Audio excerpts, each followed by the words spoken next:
Well,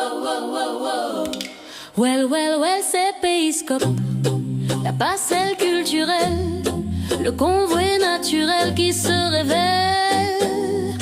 Well, mi bonne nouvelle, c'est un vent de fraîcheur qui souffle sur nos cœurs. La voix des défricheurs, l'expression des acteurs. Well, regardez, well, ça c'est well, Périscope avec Fly nous paraît en ouaille. Well, zot pouvez virer, well, Périscope avec Fly, la Guyane, ça cabaye. Si t'as les well, fait Périscope, vini well. Si t'as pas well, t'as pouvais virer well. Périscope vend en voile la fraîcheur culturelle présentée par Airwell. C'est un vent de fraîcheur qui souffle sur nos cœurs. L'abondance des couleurs, des nuances en douceur. Well, regardez, well, ça c'est well, Périscope avec Fly nous paraît en ouaille. Well, zot pouvez virer well, Périscope avec Fly à la bête à cabaye. Wow, wow, wow. Ouais. Wow, wow, wow, wow. Ouais. Ouais. Ouais. Ouais.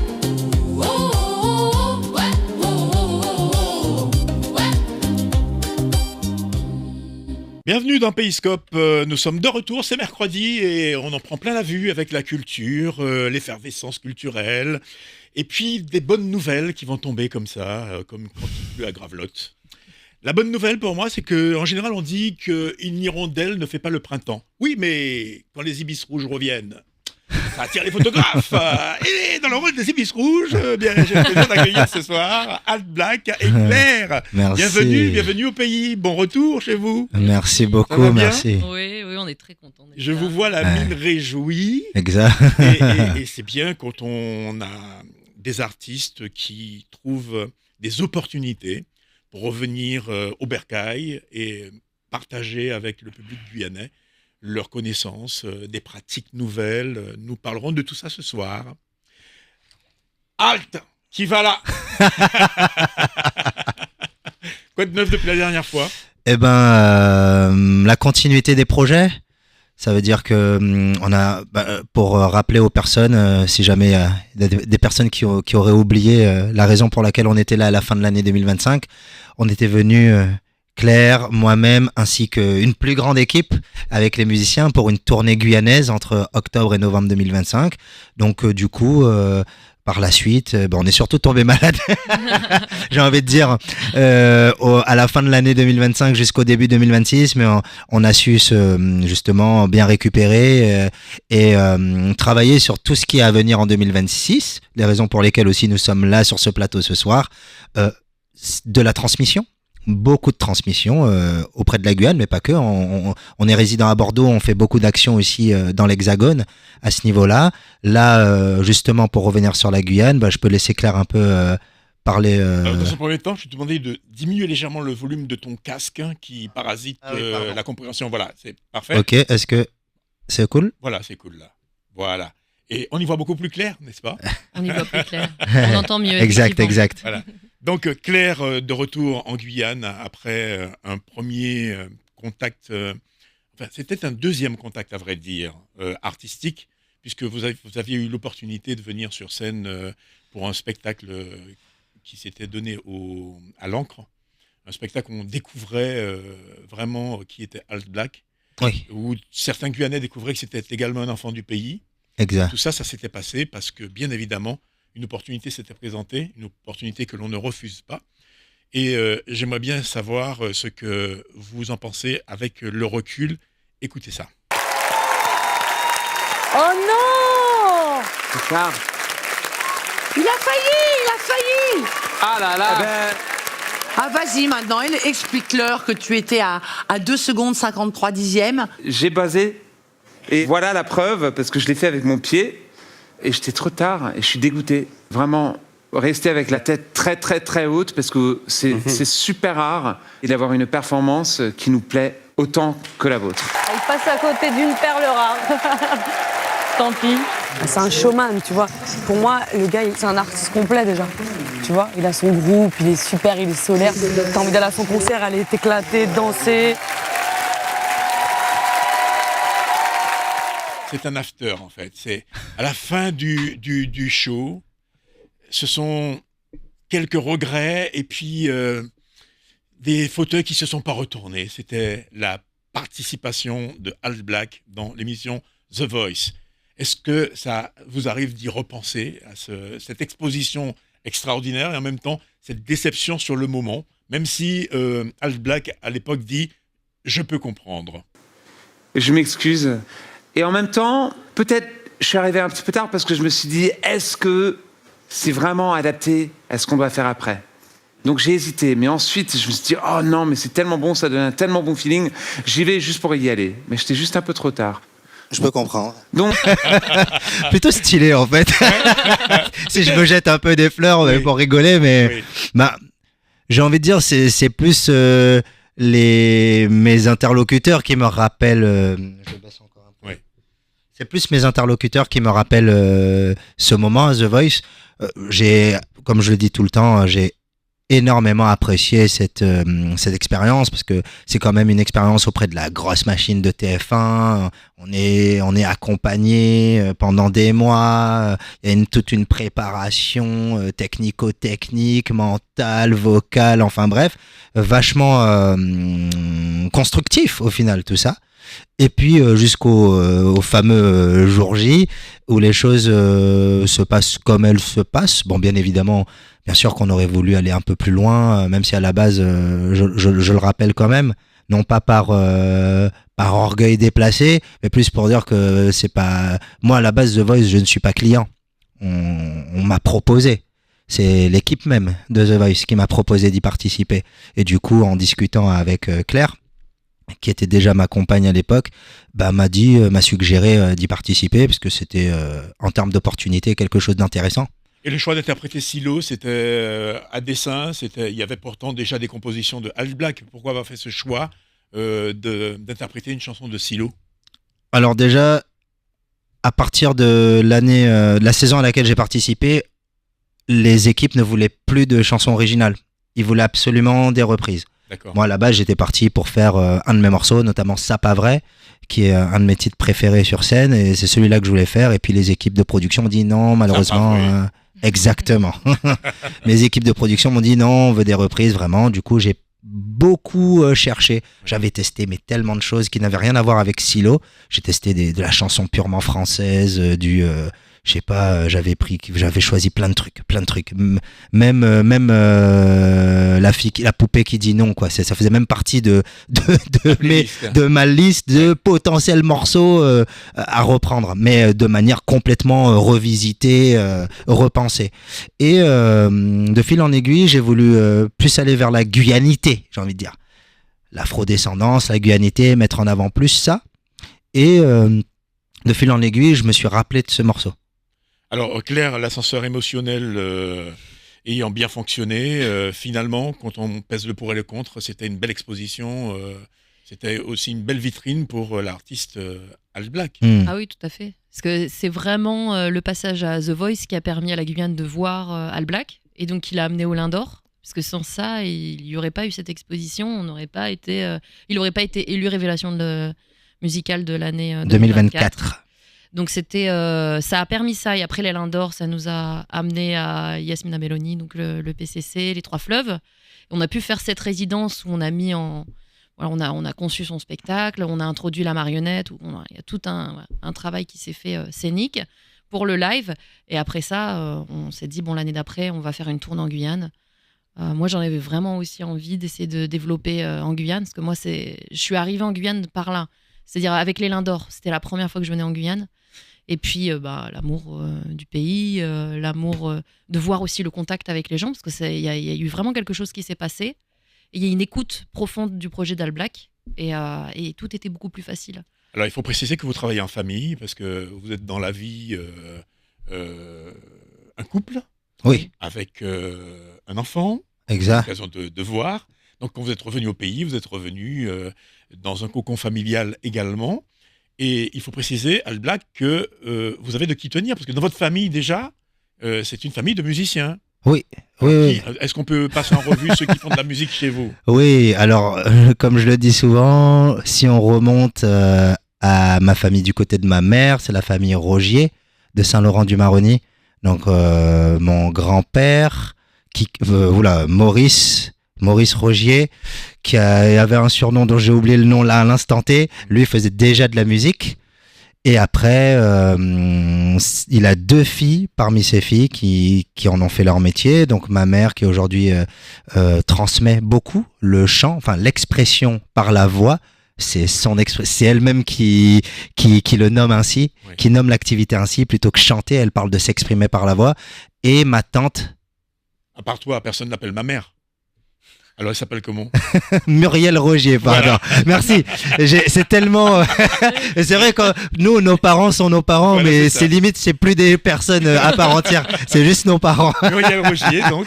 Muriel Rogier, voilà, qui pratique cette activité à Kourou depuis plus de 10 ans aujourd'hui, si je dis pas de bêtises, ouais, voire 15 ans facilement.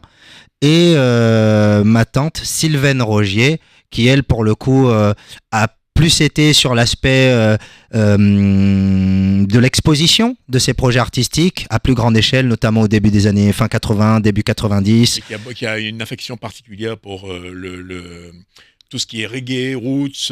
Par la suite, oui. Par la suite. Ouais, à partir des années fin 90-2000, elle s'est beaucoup orientée vers cette stylistique-là, même si elle est très éclectique dans son approche. Donc oui, c'est plutôt familial. Et rapidement pour ajouter, mon père, lui, pas d'une famille de musiciens, mais vraiment un véritable mélomane, un amoureux de la culture. Voilà. Et on va ajouter à cela toute la relation de cousinage, puisqu'il y a des Rogier, et vous ne dérogerez pas à cette énumération. Apparemment. Ils sont batteurs, de père en fils, mais également trompettistes. Oui. Rogier, Galas. Ok, voilà. ok. La Guyane, c'est une grande famille. C'est ça. Dans de nombreuses familles, il y a des musiciens de père en fils, de mère en fille, comme la famille Nujon, par exemple, Oui. qu'on connaît. Et on pourrait trouver d'autres dynasties comme ça. J'ai parlé des Galas. Eh bien, vous avez un point commun avec notre invité Udine Armange. Bonsoir, bienvenue. Udine, Merci, ça va bien? Ça va très bien, merci. Udine fait partie de l'association Sensation. Ok.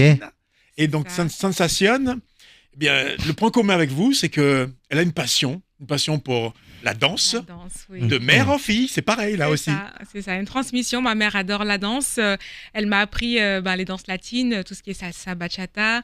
Et du coup, moi, je continue. Donc, on a notre association Sensation. Donc, on est à Rémière-Montjoly depuis plus de 20 ans maintenant. Ça va être notre 23e anniversaire cette année. Et on continue et on fait notre spectacle la semaine prochaine, mercredi 27 mai. On sera à l'Ancre à 20h.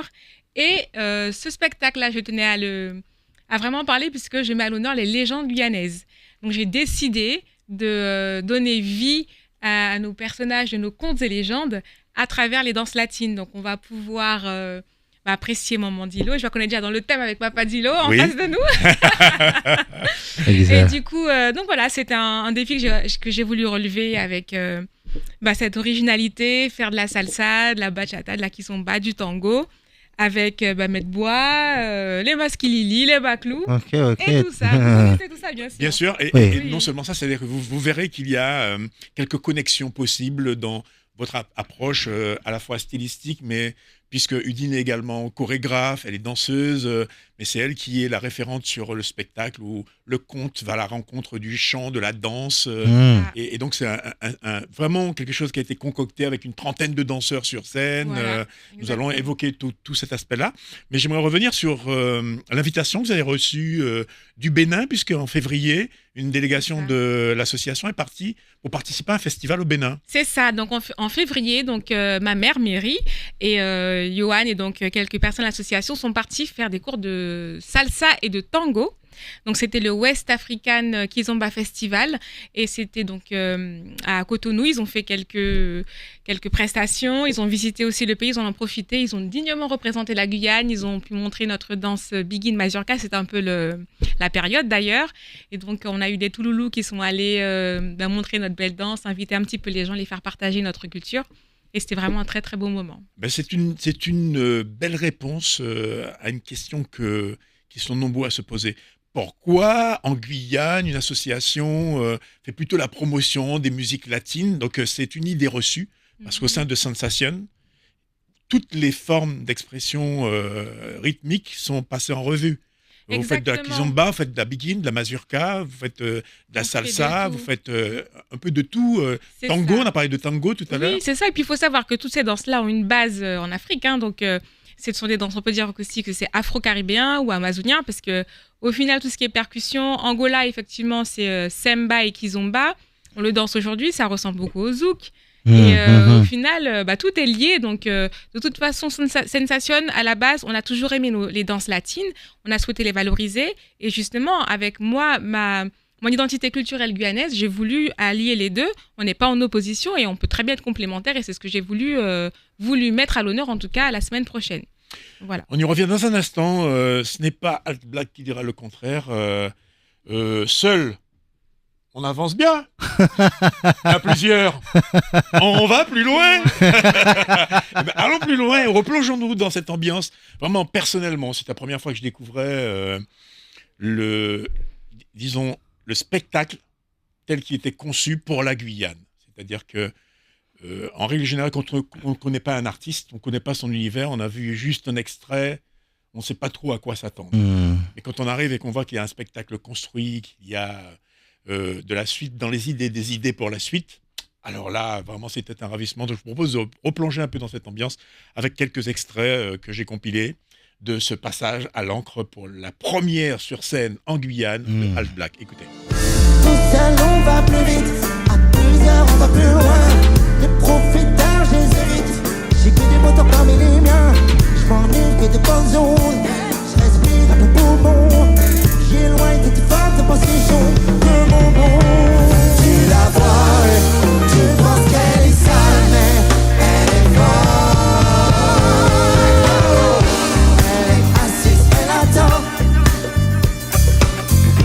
Elle est assise, elle attend. Ça paraît, ça paraît, ça paraît.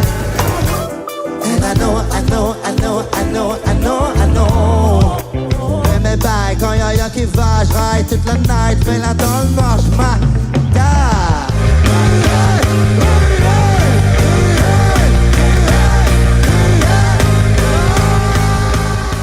C'était vivant, c'était puissant, Merci. c'était impressionnant. Merci vraiment, beaucoup. C'était vraiment une révélation, au sens où on l'entend, parce que sur scène, ça grouvait.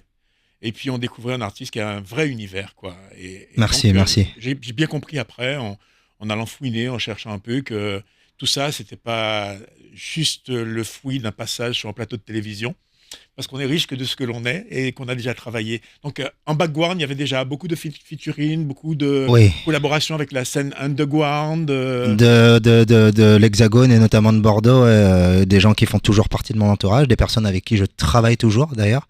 Et puis aussi tout ce que les musiciens ont été capables d'apporter aussi. Chacun et chacune a été capable d'emmener sa pierre à l'édifice. Mais au-delà, ce qu'il faut dire aussi, c'est qu'au-delà, il y a aussi une passion pour le son, pour le mix, pour comment dirais-je, la production. La production. Oui, clairement, bien sûr. Il y a une passion pour la production parce que j'ai commencé comme ça. Moi, à la base, j'avais pas forcément envie quand j'étais pré-ado comme ça. Moi, je me voyais producteur de musique. Je me voyais pas forcément sur scène à chanter les morceaux comme je le fais aujourd'hui. C'est ça qui est intéressant avec les arts en général, c'est que on sait où on commence, mais la vie peut nous emmener à... Enfin, c'est la vie tout court, pas que les arts.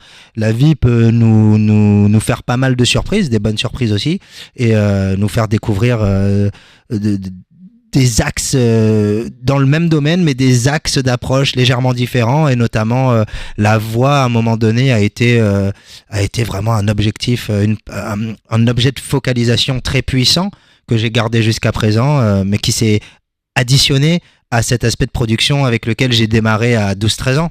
Et du coup, c'est pour ça que j'ai maintenu cet aspect j'ai envie de dire, ce côté geek du son, de la texture des musiques, de la texture des sonorités, du choix des sonorités, et puis après ça va s'étendre jusqu'au choix des musiciens, au choix de comment ils jouent, au choix de l'orchestration, de comment chapeauter un ensemble musical en studio, mais aussi petit à petit en live avec Claire qui, elle, emmène tout ce côté théâtral supplémentaire. Alors, parlons-en, parce que Claire, de son côté, elle boulait déjà les planches d'une autre façon, côté théâtre, donc avec une connaissance de la mise en scène, et tout ça a été mis au service de ce projet-là.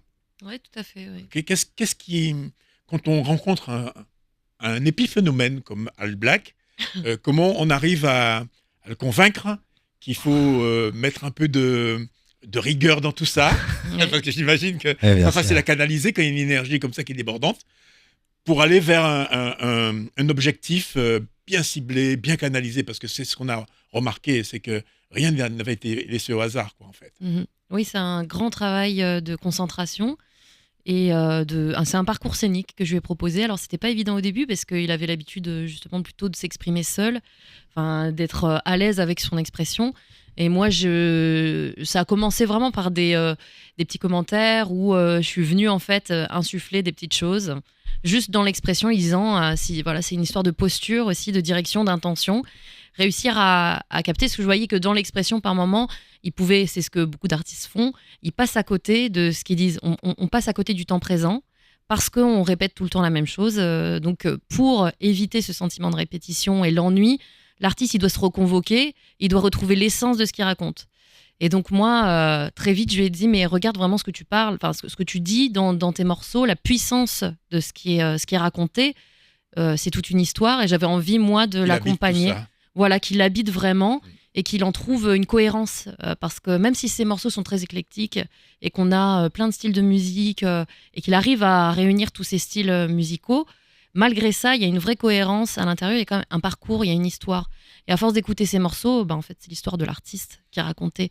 C'est ainsi qu'est née l'idée de l'alter ego, le personnage animé sur scène. C'est vraiment né du fait que moi, je travaille beaucoup avec un marionnettiste, Erwan Menrey, qui était là la dernière fois, je crois, il me semble, sur le plateau. Qui lui a fait l'école internationale de la marionnette de Charleville-Mézières, et qui lui donc est vraiment dans la construction, et on a beaucoup travaillé ensemble, et donc il est beaucoup venu à la maison, et à force d'échanger, de voir le travail de construction qu'on faisait de marionnettes, c'est vrai que Rodney s'est projeté, il a dit ça serait délirant en fait d'avoir une marionnette à mon effigie qui me ressemble, et c'est parti de vraiment juste d'une envie comme ça, d'un désir, et je lui dis mais c'est tout à fait possible, on peut le faire, et pourquoi pas. Et donc ça a mûri, et à partir de là on s'est dit on va construire une histoire, un échange, qu'est-ce qu'elle peut venir faire cette marionnette. Donc c'est parti d'abord de petites vidéos conseils, détermination, donc c'était aussi une façon pour nous d'essayer de découvrir ce qu'elle avait à dire, cette marionnette, et donc voilà, on a fait des petites capsules vidéo où elle venait dire mais il faut faire ces projets malgré tout, il faut y aller, sortez ce que vous avez besoin de sortir, exprimez-vous. Et à partir de là on s'est dit on a trouvé un petit peu sa voix, on a trouvé un petit peu sa manière de s'exprimer, un peu gueularde, qui vient dire les choses, et après la rencontre s'est faite sur scène avec l'artiste. En tout cas, on peut résumer en disant que vous, la spécialiste de l'ombre, vous avez œuvré pour le mettre en lumière, et le résultat était probant. Merci. Et je vais vous donner un exemple de ce que Claire peut nous proposer dans l'ombre, et dans l'ombre d'un théâtre d'ombre. Alors, on écoute un extrait et on en reparle. New York. Il était une fois un jeune homme qui s'appelait Sami. Il vivait dans le Burj Khalifa, l'immeuble le plus haut du monde à Dubaï, la ville verticale la plus peuplée des Émirats Arabes Unis. Il est passionné par les gratte-ciel en tout genre. Un jour, il décide de visiter une ville, New York. Le 10 septembre 2001, il part en avion avec sa petite copine Mia en direction de la ville qui ne dort jamais, la Grosse Pomme. La ville où vivent des gens du monde entier. Direction la Statue de la Liberté. Après avoir gravi les 377 marches de la statue, ils arrivent dans la couronne et contemplent la vue devant l'une des 25 grandes fenêtres. Quand tout à coup, on entend un bruit d'avion, puis un énorme boum, puis de hurlements. Tout le monde se mit à courir. Les deux tours s'effondrent, cria Mia. quelqu'un ici? Un bébé? Ils ont accompagné le bébé jusqu'aux urgences. Les urgences étaient bondées de monde. Au bout de plusieurs heures, ils apprennent qu'il s'appelle Mouktara et qu'elle a des origines tunisiennes, mais que toute sa famille était morte dans l'accident. Ils décident alors de l'adopter et de retourner chez eux, à Dubaï. Il insère une pièce dans l'eau pour leur porter chance, en espérant que plus jamais ils ne revivraient un événement aussi terrible.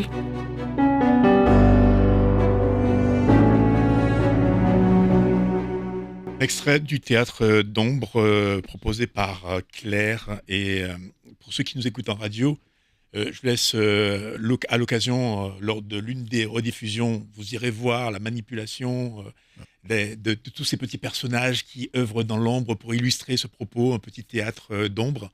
Et ça, c'est la maîtrise de cette discipline. Eh bien, c'est Claire qui l'assure.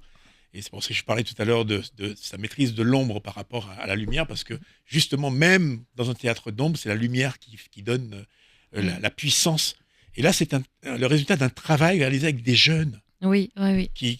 Dans un atelier que vous avez pu réaliser avec des jeunes. C'est ça, c'est depuis 2024 qu'on a fait une première maquette. Moi, j'avais envie de travailler sur la découverte du monde, sur cette thématique-là, sur le déracinement, sur la quête identitaire. Et parce qu'on vient de quartiers aussi, notamment les quartiers de bordelais, et on a des gens qui viennent de partout. Je pense qu'il y a un amour aussi profond pour le voyage, une envie de voyager, avec pas toujours la possibilité de partir. Et donc c'était l'idée aussi, comment on fait en fait pour partir en voyage quand on peut pas prendre l'avion, quand on n'a pas les moyens, comment on fait pour découvrir le monde et faire nourrir cette curiosité, cette envie de voir les divergences. On a besoin d'aller à la rencontre du monde aujourd'hui. On est dans un monde qui se mondialise. Il y a beaucoup de problématiques, il y a énormément de conflits qui sont liés à une méconnaissance de l'autre. Et donc c'était comment faire pour créer un parcours aussi artistique qui permette à tout le monde de s'exprimer et de partir en voyage. Donc on est avec plusieurs groupes, ça fait une dizaine de groupes déjà que je mène, donc des enfants, des adolescents, même des adultes. On choisit un pays et là on se documente. Donc les jeunes, ils regardent sur le globe un peu où est-ce qu'on est, ils se documentent, ils vont chercher des livres, des reportages, tout ce qu'on peut avoir sur ce pays. Et à partir de là, ensemble, collectivement, ils vont écrire une histoire. Donc vraiment tout naît d'eux. Donc ils ont tout construit. Voilà, c'est important, je le dis vraiment parce que tout ce que vous avez entendu et ce que vous voyez, c'est eux qui l'ont fait. Ensuite, quand l'histoire elle est créée, là c'est Rotny qui intervient parce qu'il travaille aussi sur ces projets artistiques. Ils viennent enregistrer les enfants, donc ils font toute la narration, donc c'est aussi qu'ils parlent. Ils font les bruitages aussi. Rotny fait la musique, le montage musical. Ils découpent leur silhouette d'ombre. Ils dessinent, ils font les paysages, ils mettent tout en scène. Donc vraiment, c'était important pour moi aussi de les accompagner sur un parcours complet. Parce qu'il y a des jeunes qui ne savent pas s'exprimer, qui ont du mal à s'exprimer dans certaines disciplines. Et quand c'est un parcours complet, il y en a qui vont se sentir vraiment dans l'écriture. Il y en a qui vont se sentir dans la manipulation, dans l'organisation. Et la préparation également des éléments, oui. les découpes, etc. C'est vraiment eux qui font, minutieux, ils font tout ce travail-là. Ouais. C'est un travail, ça se fait sur quelle durée, un atelier comme ça? Ça se fait entre 16 et 20 heures. D'accord, 16 et 20 heures. Et donc, la bonne nouvelle, c'est que là, vous êtes en Guyane et des jeunes Guyanais vont pouvoir bénéficier de cette mise à disposition, de ces techniques, vivre pleinement cette expérience-là. On a commencé, ça y est, j'ai rencontré une dizaine d'enfants de l'école Savane. Ça se passe où, à Kourou? Ça se passe à Kourou. D'accord. Ouais, c'est ça, tout à fait. À Kourou, une petite école, c'est un quartier prioritaire aussi, avec des enfants qui n'ont pas forcément accès à des formules.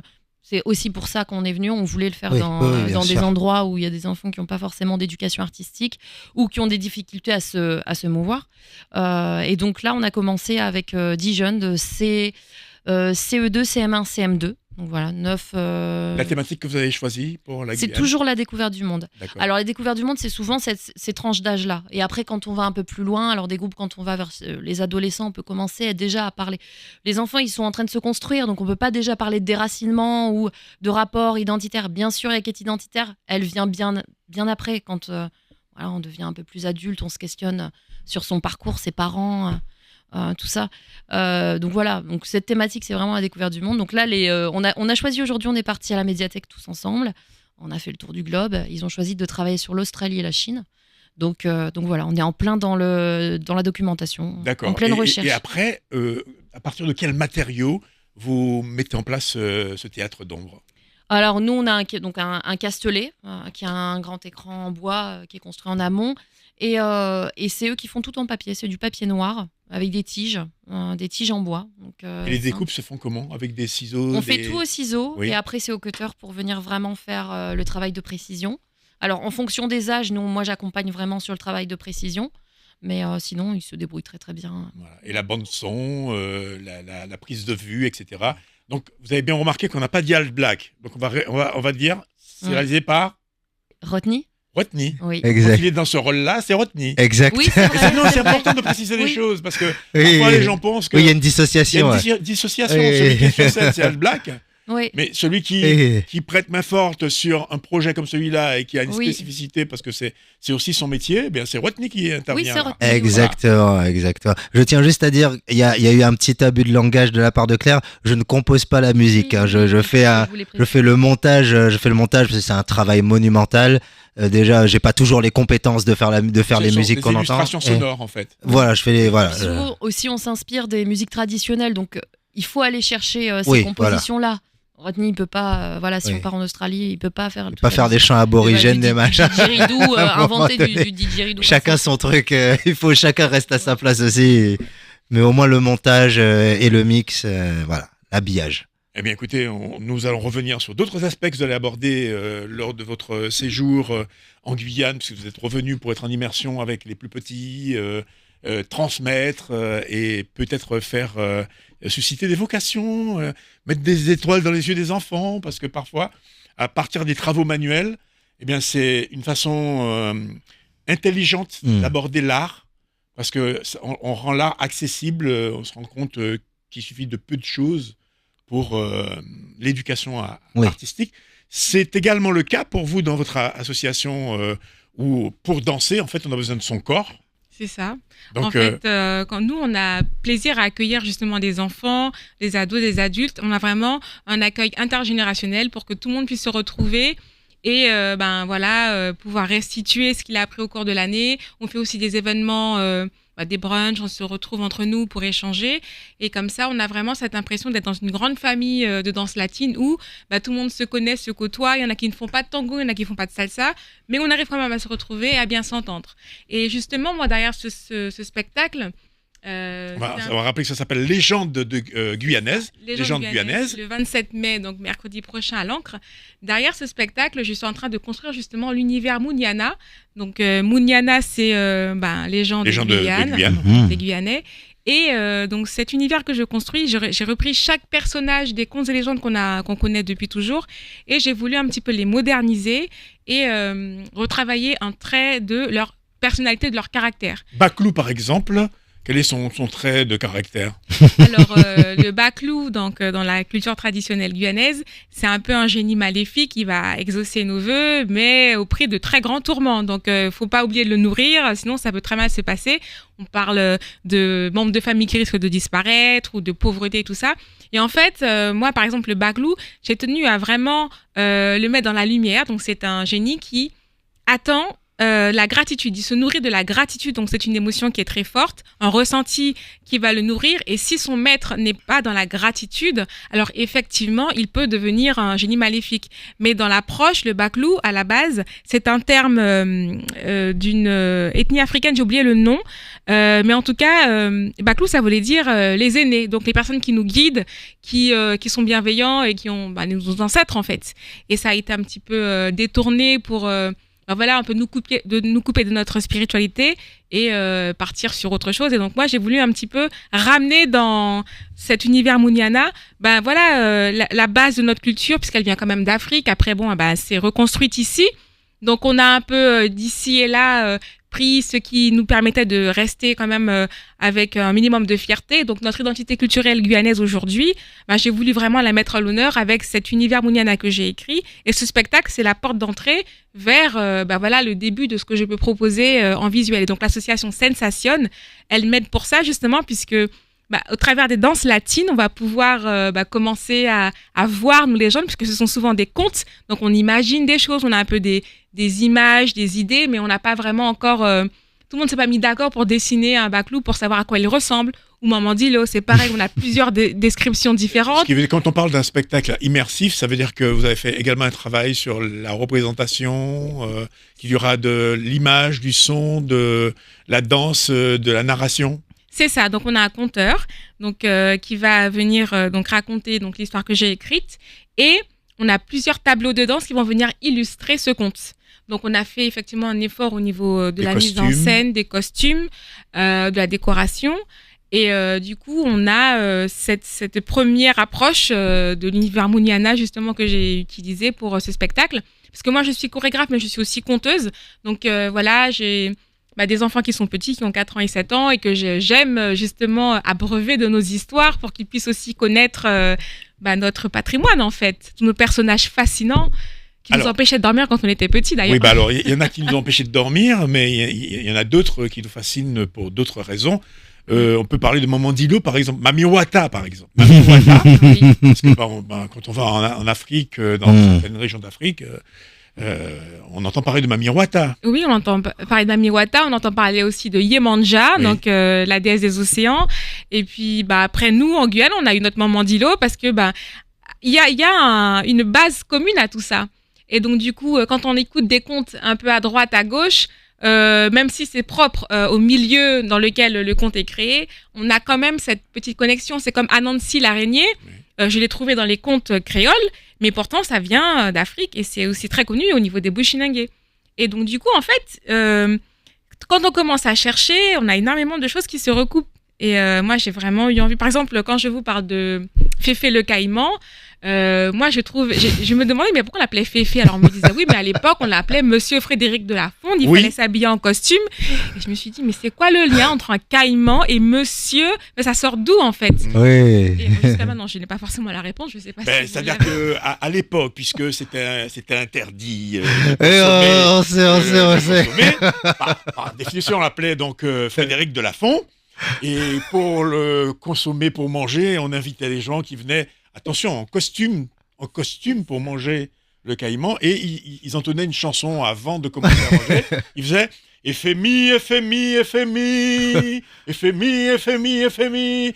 Il y avait quelqu'un qui était un maître de cérémonie qui commençait comme des incantations pour s'assurer que tout se passerait bien et qu'il n'y aurait aucun souci avec la consommation de l'animal interdit à la consommation. Donc on apprend des choses. Et ça, c'est écrit nulle part, ça. Je l'ai trouvé dans moi, j'ai entendu dans des témoignages portés par des, D'accord. notamment ma belle-mère, la grand-mère de Clara également, qui raconte des histoires sur. Mais c'est beau ça, moi ça me donne des frissons. Je découvre comment se passait la dégustation de Féfé.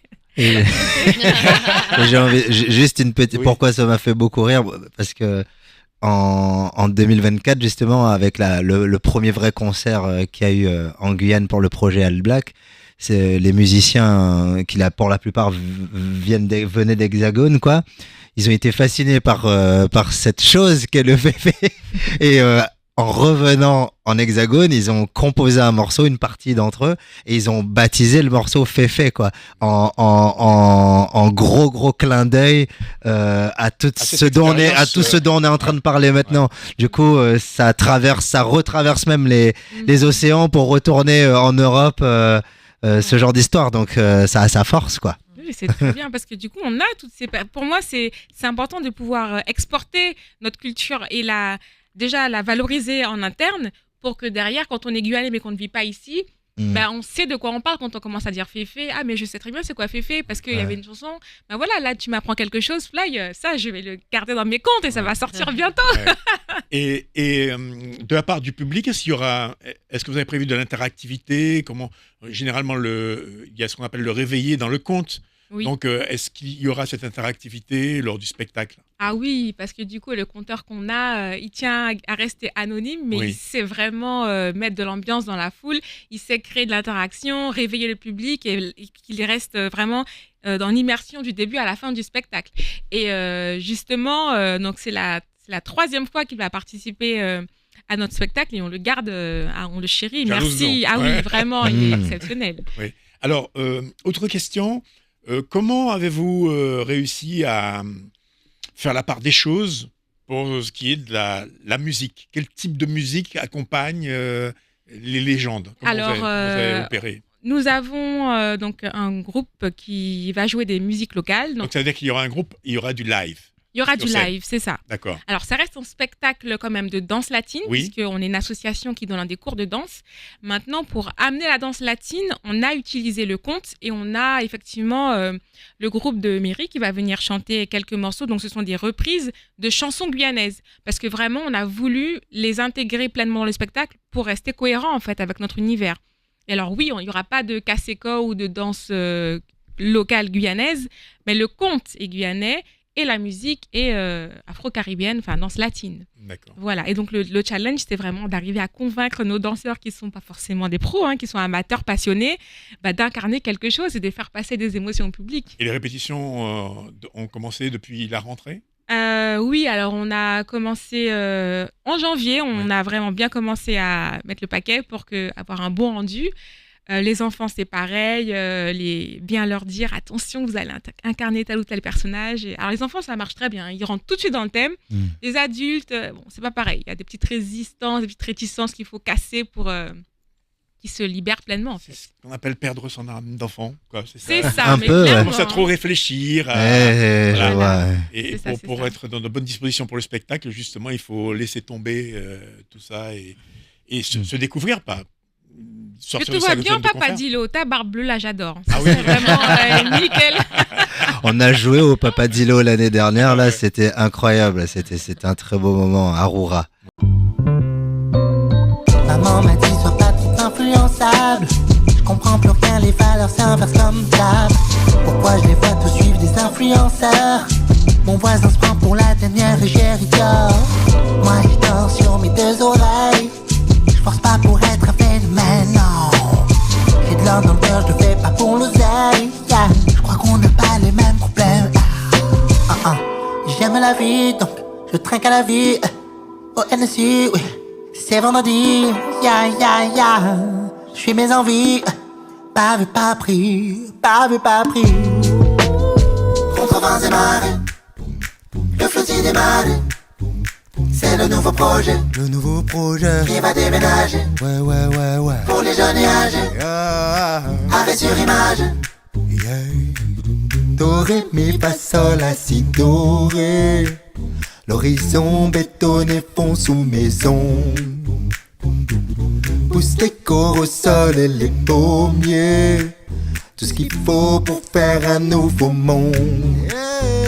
Fais sonner les clochers, crier les minarets. Contre vents et marées, le flottis des marées. C'est le nouveau projet qui va déménager pour les jeunes et âgés.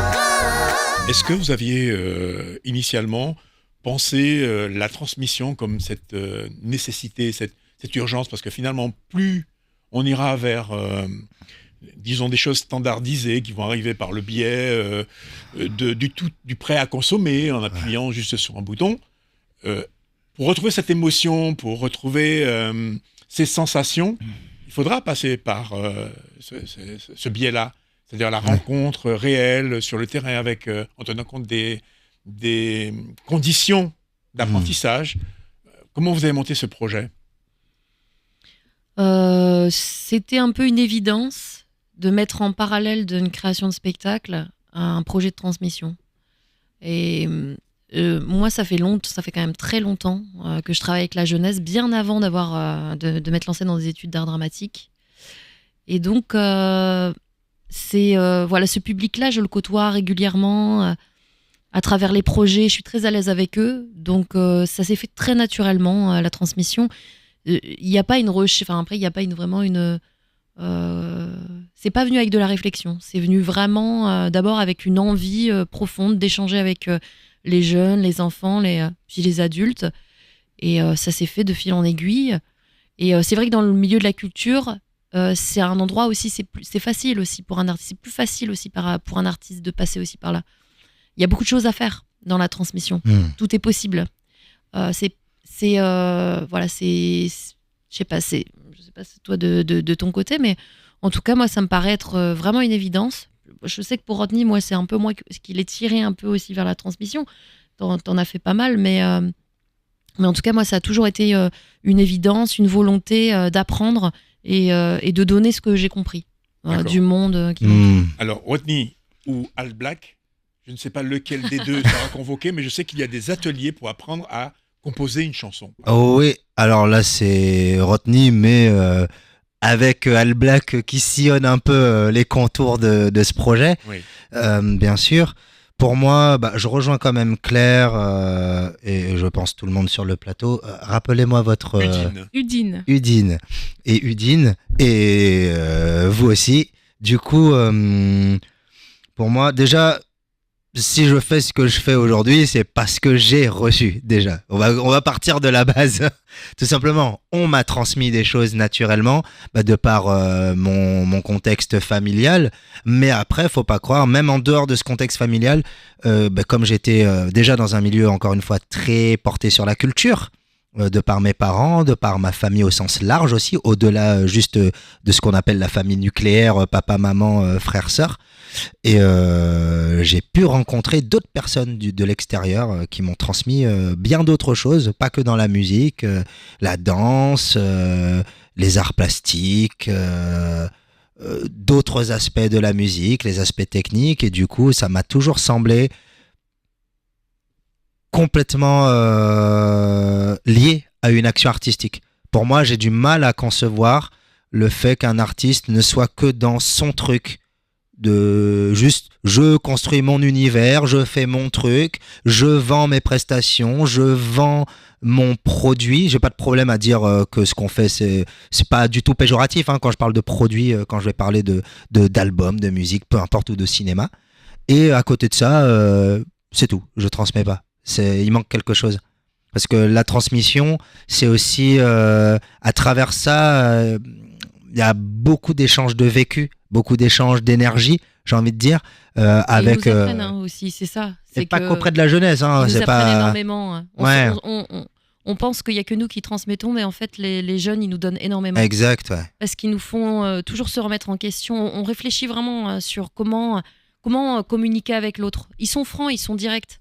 Donc s'il y a un truc qui fonctionne, on le capte tout de suite. Et voilà une grande parenthèse pour ensuite revenir à l'atelier qui s'intitule Crée ton morceau, avec qui je travaille pour mieux m'exprimer, je travaille justement cet atelier au sein du collège Omebatobo à Kourou, avec un groupe qui varie entre guillemets entre 6 et 8 jeunes mixtes de toutes classes. Donc ça va, je crois que la plus petite va de la 5e en 5e et les plus âgés sont en 3e. Donc voilà, ils sont de toute origine et autant garçons. À part sur quel logiciel vous travaillez Alors là, je travaille essentiellement sur Cubase parce que c'est mon outil de travail en studio. Mais en ce moment, ce qui est marrant, c'est que comme on a commencé depuis lundi, on a eu 2 séances. Pareil, c'est un atelier qui va se dérouler sur 20 heures à peu près, c'est ça, 20 heures, pas 21 heures, 20 heures vraiment 20 heures d'apprentissage, de transmission, d'échange. Et en ce moment, on n'est pas vraiment sur le logiciel. D'accord. En ce moment, on est vraiment dans une approche, j'ai envie de dire, plus à l'ancienne, plus organique, plus concrète. Je l'ai fait jouer essentiellement en live, le morceau qu'on va ensuite dans les prochaines heures de l'atelier, qu'on va ensuite enregistrer. Mais je préfère, par rapport à ce que moi j'aime dans la musique, j'aime le process, encore une fois pour me répéter, organique. C'est-à-dire, c'est vrai qu'aujourd'hui, on peut tellement aller vite en studio qu'il suffit juste de prendre une instru par-ci, ouvrir son logiciel, écrire son texte rapidement, et puis même encore aujourd'hui avec l'IA, on demande à ChatGPT, écris-moi mon texte, écris-moi 2 couplets, écris-moi 2 refrains, et c'est bon, et ça peut aller très vite, mais sans passer par le chemin créatif qui est très important pour moi. Tout ce chemin qui va partir de les premières idées, les esquisses, essayer de les mettre en pratique avec les autres, parce qu'aujourd'hui aussi, c'est à la fois un côté bénéfique, il y a aussi un côté bénéfique, mais aussi un côté très négatif là-dedans, c'est qu'aujourd'hui, c'est très facile de faire de la musique tout seul. Et du coup, il y a de plus en plus d'artistes dans le monde entier qui émergent, mais en réalité, ils font tout seul. comme j'ai dit, ils prennent leurs instrus, ils s'enregistrent, ils prennent le téléphone, ils s'enregistrent avec le téléphone, ils mettent 2-3 effets complètement travaillés par l'IA, et puis avec des logiciels comme Suno et compagnie, ça va trop vite, et du coup, ça nous déconnecte déjà de nous-mêmes en tant qu'humains, et pire encore, ça nous déconnecte des autres, parce que les arts à la base ne sont pas faits pour être faits tout seul dans sa chambre, dans son coin, que ce soit le théâtre, la danse, la musique en particulier. Et mon rôle, c'est pas que de créer un morceau, c'est de leur transmettre aussi toutes les valeurs que je respecte infiniment dans l'art, c'est-à-dire l'échange avec les autres, la relation avec les autres. Et pour grandir, eh bien, on a besoin de s'ouvrir. Oui, entre autres. Un chant qui a souffert, il pas dit sur les miens. Qui dit il pas plairait, il faut tout grandeur. Il a marché tout seul, quand cherche son chemin. Qui dit les Jamberet, pas rien pour faire.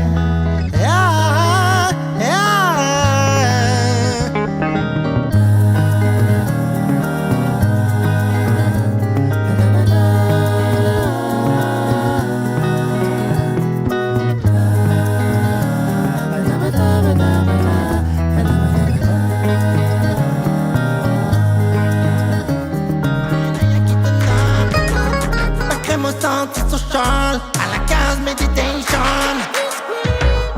Juste des musiques pour me mettre high, c'est tout pour moi. Loin de la frénésie, j'ai dans la high. On voit l'amour, on voit l'amour, danser à nos rêves. Qu'au soleil de la mer, dis-moi. On voit l'amour. Pas la gueule,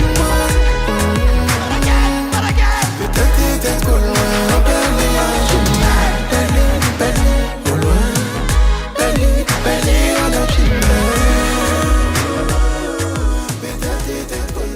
Un extrait de l'éclectisme de Al Black on essaye. C'est la plus belle illustration des propos tenus tout à l'heure, c'est-à-dire que on s'ouvre aux autres à partir du moment où on sait les bienfaits que nous procure l'art. Oui. Si on sait que ça procure du bien-être, on a envie de partager avec les autres. Et je crois que la danse aussi provoque ces sensations-là. D'ailleurs, c'est pour ça que vous appelez sensation, d'ailleurs. Oui, c'est ça, parce que justement, pouvoir danser, c'est des fois utiliser le corps pour dire des choses qu'on n'arrive pas à dire avec la bouche, en fait. Et danser, des fois, quand je commence à faire des échauffements, je parle d'échauffement, il y a des gens qui me disent « Ah, ben, j'avais oublié cette partie de mon corps ». Parce que du coup, quand on est en posture de travail et puis que du coup, on oublie un petit peu de se reconnecter au mouvement de son corps, on oublie qu'on peut bouger de la tête aux pieds et puis qu'on peut bouger en se connectant à la musique, ce qui est très important. Et puis ce qui est très puissant aussi pour libérer des mots, comme je disais, et puis tout simplement se reconnecter à soi, en fait. Et plus les gens sont coincés, on voit ceux qui en ont plein le dos, qui ont mal au dos, qui bougent pas trop, qui sont un peu raides. Et puis, au bout de quelques mois, ça y est, il s'est débloqué. On voit plus de rotation au niveau des épaules, du dos, des hanches. Et nous, ça nous fait plaisir parce que voilà, on transmet quelque chose. Et le retour qu'on a, c'est de voir que les gens, justement, ils communiquent différemment avec leur corps. C'est beaucoup plus grand, beaucoup plus fluide. Ils sont beaucoup plus à l'aise. Et c'est vraiment, on se régale en tout cas à Sensation. On tient à cœur à vraiment accompagner chaque personne qui intègre l'association. C'est une boîte à outils pour nourrir l'estime de soi aussi. Oui, exactement. Parce que du coup, il y en a qui n'aiment pas se voir danser. Mais à force de s'entraîner et puis d'accepter de faire des efforts, des progrès, on ne peut que constater le chemin parcouru. Et ça, c'est vraiment c'est génial. Et donc, nous, voilà, on tient vraiment à communiquer cette joie de vivre, cette convivialité, parce que du coup, avec les cours de danse, c'est une thérapie. Il y a des gens qui se séparent, qui arrivent chez nous, qui rencontrent un nouveau cercle d'amis, et puis qui du coup, reprennent du plaisir, tout simplement en dansant, en écoutant une petite salsa ou un petit tango, et hop, c'est reparti, alors que c'est des choses simples, en fait. Et la musique et la danse, voilà. Alors, je ne sais pas chanter, j'aurais bien aimé. Moi, je me contente de danser, et de compter. Et voilà, c'est vraiment là-dedans que je m'éclate. En tout cas, comptez sur nous pour compter sur vous. Après tout ce qu'on a entendu, j'imagine que le 27, ça sera le point culminant de tout ce travail avec les lumières, la salle, la confidentialité. Il ne reste plus qu'à espérer que la salle sera comble. Oui. Donc pour ça, on peut réserver les places. Oui, alors nos places sont en vente sur Bizouk et Hello Asso. Sinon, on est sur Instagram et Facebook à l'association Sensation Guyane. Et donc, n'hésitez pas, envoyez-nous des messages. Et mon téléphone, c'est 06 94 13 93 71. 13 93 71. Donc, n'hésitez pas avec WhatsApp, demandez-moi et je vous enverrai toutes les informations.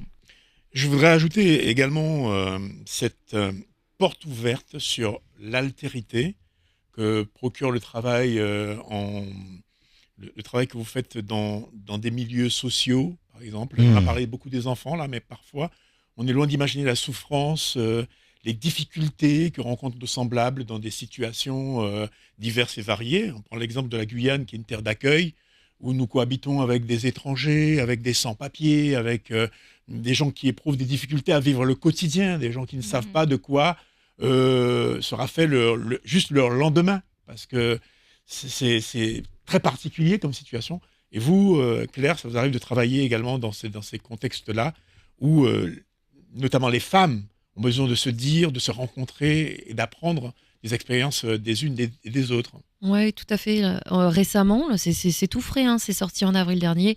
On a travaillé entre janvier et février avec des femmes issues de l'immigration qui arrivent à Bordeaux et qui n'ont pas de papier, qui sont en demande, ou alors qui ont reçu des OQTF, etc. Donc, c'est des femmes qui ont des parcours très difficiles, qui ont fui leur pays, qui ont quitté leur mari, qui ont quitté leurs emplois. Voilà, c'est des parcours... Qui ont fui également et parfois des pratiques culturelles ou cultuelles. Oui, voilà, c'est des femmes qui ont subi des violences. Voilà. Des femmes qui ont perdu leur enfant même suite à ces violences, des femmes qui ont subi l'excision. Bon, voilà, c'est vraiment des histoires qui sont très touchantes, choquantes. Et travailler avec elles, parce que j'ai fait tout ce parcours de théâtre d'ombre aussi, c'était écrire une histoire collective ensemble, c'est permettre déjà de délier les langues, de parler de choses qui parfois peuvent être difficiles, à travers l'ombre de cacher aussi.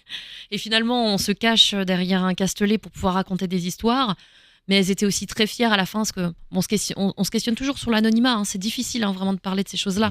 Ça demande beaucoup de confiance, ça demande beaucoup de temps d'écoute.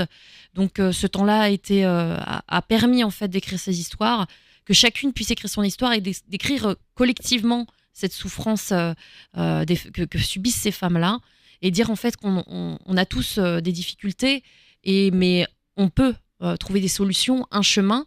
Et donc là vraiment la thématique, c'est la sororité. C'est comment nous, entre femmes, on arrive à trouver un espace d'écoute, d'expression, et à s'offrir en fait des solutions, du réconfort, un foyer aussi. Donc ça, c'est la Maison des Femmes avec qui on a fait ça, qui est un foyer d'accueil qu'on se doit aujourd'hui de soutenir. Hein. Je pense vraiment qu'on a besoin d'argent dans ces organisations-là qui soutiennent ces femmes en difficulté. Et donc voilà, moi j'étais avec elles pour les accompagner à parler, à exprimer leur histoire. Je suis guinéenne. Je suis tunisienne. Je suis congolaise. Je suis ivoirienne. Je suis marocaine. Je suis une femme. Je suis une mère. Jeune, âgée, tantôt aventurière. Tantôt fragile. Sensible et réservée. J'ai mon histoire et mes difficultés. Malgré tous mes efforts, j'ai reçu un OQTF. Je suis donc obligé de quitter le territoire français. Mais ici, j'ai ma vie. Là-bas, je ne veux pas y retourner. J'aimerais que les choses changent. J'aimerais que ma fille vive une vie paisible. Je serai optimiste, courageuse et patiente. J'avance avec l'art. Je suis une thérapie. Je guéris mes souffrances. Une porte s'est fermée, 10 autres se sont ouvertes. Je lutte. Je me bats pour un avenir meilleur. Je reste dans un endroit où règne l'amour et la paix. Je souhaite à toutes les femmes le respect, la liberté, la protection. Qu'elles soient appréciées à leur juste valeur. Ah, je suis contente. Je vais y arriver. J'y suis. Je m'envole vers un nouvel horizon. Voilà ma délivrance. Voilà ma délivrance. Voilà ma délivrance. Voilà ma délivrance. Voilà ma délivrance. dans mes bras, il est tombé dans mes bras. Le jour où on est tombé à l'eau. Vraiment, ça vous prend aux tripes, parce que justement, on ne vit pas seul. On a commencé en disant que ensemble on va plus loin, mais je suis convaincu d'une chose, c'est que jamais rien n'est impossible. C'est d'ailleurs le titre de votre tout dernier opus, qui sort demain, et que nous allons écouter en exclusivité mondiale, là, pour terminer l'émission. Avec Jamais plaisir. rien n'est impossible. Et vous avez un album en préparation qui s'appelle R&B Black. Exact. Qui est prévu pour l'automne 2026. Exact. Et encore plein de projets, mais on va vous laisser vous reconnecter avec le pays, apporter dans le partage, l'échange, ce savoir et cette partie de l'art qui vous consume aux enfants, ici à Kourou. Et puis, ça sera vraiment avec plaisir qu'on vous retrouvera, parce que la compagnie s'appelle Tout Fout le Camp. Mais si Tout Fout le Camp en direction de la Guyane, nous on prend. Et on vient. Voilà. Et on vient volontiers. Encore. On vient volontiers, on vient volontiers. Alors, vous avez ceci en commun, c'est que nous parlions tout à l'heure du voyage de Sensation au Bénin. Vous préparez également un projet avec le Sénégal, Oui. Parce que vous êtes tout le temps constamment dans l'échange, et un projet théâtral qui devrait avoir lieu ici en Guyane. Oui, tout à fait. Oui, on est en train de faire une coproduction internationale donc entre une compagnie guyanaise, la compagnie Obsidiam, une compagnie sénégalaise, la compagnie Noumek qui travaille sur le théâtre Forum, et la compagnie Tout Fout le Camp. Et donc pour 2027, on va monter une pièce qui s'appelle Joe le Golden Boy, qui a été écrite par Eric Emmanuel Schmitt, qui parle d'un PDG qui a un rapport aux autres qui est complètement déshumanisé. Et donc nous, on va raconter son histoire. C'est une tragédie, forcément, parce qu'aujourd'hui, amasser de l'argent et ne pas considérer l'autre, ça crée des gros dégâts dans notre société. Et donc cette tragédie, elle met ça en perspective. Ces milieux qui ont accès à tout et qui oublient l'essence des autres et le respect aussi des autres.